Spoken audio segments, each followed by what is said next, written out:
Indian cricket ടീമിൽ ഇനി ഗൗതം ഗംഭീറിന്റെ കാലമാണ്. ഇന്ത്യൻ പുരുഷ ക്രിക്കറ്റ് ടീം മുഖ്യ പരിശീലകനായി ഗൗതം ഗംഭീറിനെ BCCI നിയോഗിച്ചു കഴിഞ്ഞു. രാഹുൽ ദ്രാവിഡിന്റെ കരാർ കാലാവധി അവസാനിച്ചതോടെയാണ് മുഖ്യ പരിശീലക സ്ഥാനത്ത് ഒഴിവ് വന്നത്. 2023 ICC ഏകദിന ലോകകപ്പ് വരെയായിരുന്നു ദ്രാവിഡിന് കരാർ ഉണ്ടായിരുന്നത്. എന്നാൽ 2023 ICC ഏകദിന ഫൈനലിലെ തോൽവിയോടെ 2024 ICC T20 ക്രിക്കറ്റ് വരെ രാഹുൽ ദ്രാവിഡിന്റെ കരാർ നീട്ടി. T20 ക്രിക്കറ്റ് ലോകകപ്പ് സ്വന്തമാക്കിയാണ് രാഹുൽ ദ്രാവിഡ് ഇന്ത്യൻ മുഖ്യ പരിശീലക കുപ്പായം അഴിച്ചത്. ദ്രാവിഡിന്റെ പിൻഗാമിയായി ഗൗതം ഗംഭീർ മുഖ്യ പരിശീലക സ്ഥാനത്ത് എത്തിയേക്കുമെന്ന് നേരത്തെ തന്നെ റിപ്പോർട്ടുകൾ ഉണ്ടായിരുന്നു. IPL 2024 ചാമ്പ്യന്മാരായ കൊൽക്കത്ത നൈറ്റ് റൈഡേഴ്സിന്റെ മെന്റർ സ്ഥാനം രാജിവെച്ചാണ് ഗൗതം ഗംഭീർ പരിശീലക കുപ്പായം അണിയുന്നത്. IPL ലക്നൗ സൂപ്പർ ജയൻസിനൊപ്പവും ഗൗതം ഗംഭീർ പ്രവർത്തിച്ചിരുന്നു. കാര്യങ്ങൾ ഇങ്ങനെയൊക്കെയാണെങ്കിലും ഇന്ത്യൻ മുഖ്യ പരിശീലക സ്ഥാനത്ത് ഗൗതം ഗംഭീറിന് മുന്നിൽ ചില വെല്ലുവിളികളുണ്ട്. അതിൽ പ്രധാനപ്പെട്ട 3 ഏതൊക്കെയാണെന്ന് നോക്കാം. ഇന്ത്യൻ യുവതാരങ്ങളുടെ വിശ്വാസം നേടിയെടുക്കുക എന്നതാണ് ഗൗതം ഗംഭീറിനെ സംബന്ധിച്ച് ഏറ്റവും വലിയ വെല്ലുവിളി.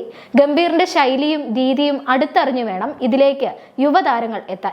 IPL Lucknow super giant, Kolkata night Riders ടീമുകളിൽ കളിച്ച ഇന്ത്യൻ താരങ്ങൾക്ക് മാത്രമേ ഗംഭീറിന്റെ രീതികൾ ഇതുവരെ അടുത്തറിയാൻ സാധിച്ചിട്ടുള്ളൂ. അതേസമയം യുവാക്കളുമായി സമരസപ്പെട്ടു പോകുന്നതിൽ മിടുക്കനാണ് ഗൗതം ഗംഭീർ എന്ന് നേരത്തെ തന്നെ തെളിഞ്ഞിട്ടുണ്ട്. ഇന്ത്യൻ ടീമിലേക്കുള്ള വാതിൽ തുറക്കാൻ കാത്തിരിക്കുന്ന യുവാക്കൾക്ക് ഗൗതം ഗംഭീറിലൂടെ അതുണ്ടാകൂ എന്നതാണ് ഇപ്പോഴത്തെ സാഹചര്യം. മികച്ച ഇന്ത്യൻ ടീമിനെ കെട്ടിപ്പടുക്കുക എന്നതാണ് ഗംഭീറിന് മുന്നിലെ സുപ്രധാന വെല്ലുവിളി. ICC T20 ക്രിക്കറ്റ് ലോകകപ്പ് ജയത്തോടെ ഇന്ത്യൻ ടീമിൽ നിന്ന് വിരമിച്ച രോഹിത് ശർമ്മ, വിരാട് കോഹ്ലി എന്നിവർക്ക് പകരക്കാരെ കണ്ടെത്തുക എന്നതും ഗൗതം ഗംഭീറിന് മുന്നിലുള്ള പ്രധാന വെല്ലുവിളിയാണ്. T20 ക്രിക്കറ്റിൽ ഇരുവർക്കും പിൻഗാമികളെ കണ്ടെത്താനുള്ള ശ്രമം നിലവിൽ സിംബാബ്വേയിൽ പര്യടനം നടത്തുന്ന ഇന്ത്യൻ ടീമിൽ നിന്ന് ഗംഭീർ ആരംഭിക്കുമെന്നാണ് കണക്കുകൂട്ടൽ. T20 ക്രിക്കറ്റിൽ ഹർദിക് പാണ്ഡ്യയാണ് ഇന്ത്യയുടെ ക്യാപ്റ്റൻ. ഹർദിക് പാണ്ഡ്യ ഗംഭീർ കൂട്ടുകെട്ടിന്റെ മികവ് എത്രമാത്രം ഉണ്ടാകും എന്നറിയാനാണ് ആരാധകർ കാത്തിരിക്കുന്നത്. 2026 ICC T20 ലോകകപ്പാണ് ഈ ഫോർമാറ്റിൽ ഗൗതം ഗംഭീറിന്റെ അടുത്ത വെല്ലുവിളിയാകാൻ പോകുന്നത്. ലോക ക്രിക്കറ്റിലെ ഏറ്റവും മികച്ച ടെസ്റ്റ് ടീമുകളിൽ ഒന്നാണ് ഇന്ത്യ. പക്ഷേ 2019 ICC ലോക ടെസ്റ്റ് ചാമ്പ്യൻഷിപ്പ് ആരംഭിച്ചെങ്കിലും ഇതുവരെ കിരീടം സ്വന്തമാക്കാൻ ഇന്ത്യൻ ടീമിന് സാധിച്ചിട്ടില്ല.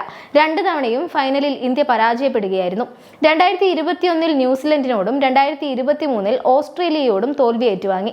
ഏകദിന ലോകകപ്പ്, T20 ലോകകപ്പ്, ഏകദിന ചാമ്പ്യൻസ് ട്രോഫി എന്നിങ്ങനെ മറ്റെല്ലാ ICC കിരീടങ്ങളും ഇന്ത്യ സ്വന്തമാക്കിയിട്ടുണ്ട്.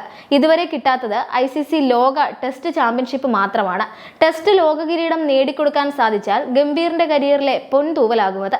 കഴിഞ്ഞ 3 സീസണുകളിലും IPL ടീമുകളുടെ മെന്ററായി പ്രവർത്തിച്ച പരിചയ സമ്പത്തുമായിട്ടാണ് ഗൗതം ഗംഭീർ ഇന്ത്യൻ ടീമിന്റെ പരിശീലക വേഷമണിയാൻ പോകുന്നത്. 2022 23 ലക്നൗ സൂപ്പർ ജയൻസിന്റെ മെന്ററായിരുന്ന ഗംഭീർ അവരെ IPL പ്ലേ ഓഫിൽ എത്തിച്ചിരുന്നു.